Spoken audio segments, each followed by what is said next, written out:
Good afternoon. My name is Jamal Habash. I am the Payment Recovery Unit Manager at Geico, and I wanted to discuss the importance of extracurricular activities. We live in a world today where nearly three-quarters of all schools report to be underfunded, which causes them to have to make tough decisions.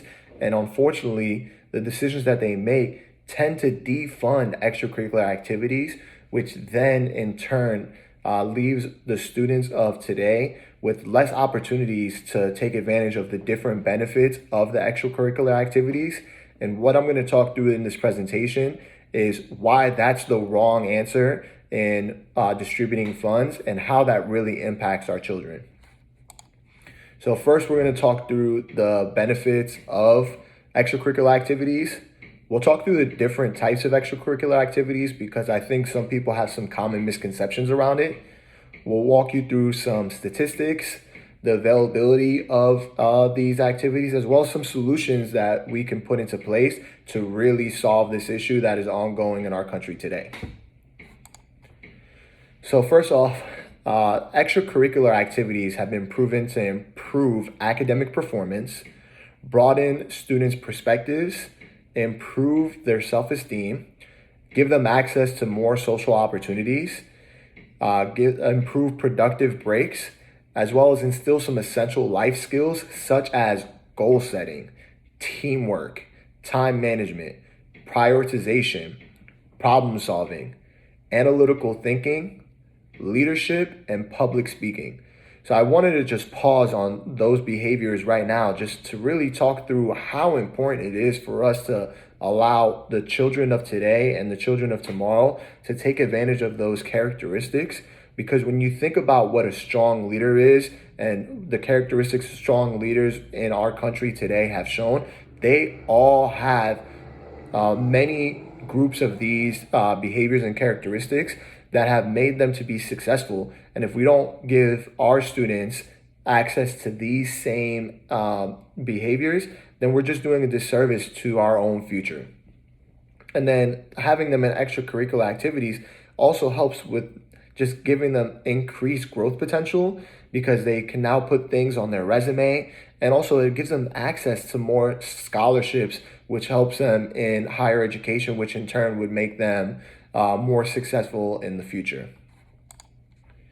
Now, types of activities that people may take advantage of today are not just sports. So when people think of extracurricular activities, they think about sports, they think about the arts, but there's more than that. There's music, there's hobby clubs, student government, performance arts, academic clubs, even vocational clubs, all things that can instill them with skills and different things to make them more successful in their future lives. That's why extracurricular activities are so important, and we have to really make sure that we are not allowing funds to be cut so we can make folks more successful.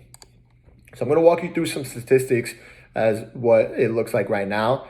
When you think about cutting the funding when 6 out of 10 children between ages 6 and 17 participate, imagine if there's not enough opportunities for them to participate, the impact to the folks that are participating. And there's also been proven to improve school attendance, GPA, higher education opportunities. When you look at it, they have less unexcused absences. They have been shown to skip classes on a less consistent basis, maintain a higher GPA of a 3.0 or above, create the highest quartile on a composite math and reading assessment, as well as expect to earn a bachelor's degree or higher. And this is all from a study done in 1992. So we can imagine the difference in just the time that has gone and the impact that extracurriculars have probably done throughout this time as well.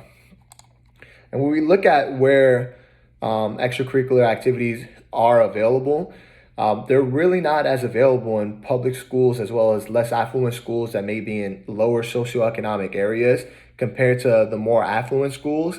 And that really creates an issue for really systemic racism in America, really looking at different areas that can be impacted, because when you look at the areas that are less affluent as well as areas where people may be going into the public schools, the demographics of those areas tend to be minority, And if those students don't have access to that extracurricular activities, they may not have the same access to higher education as others, which then causes this vicious cycle of less growth within that community. And we can really combat that here today.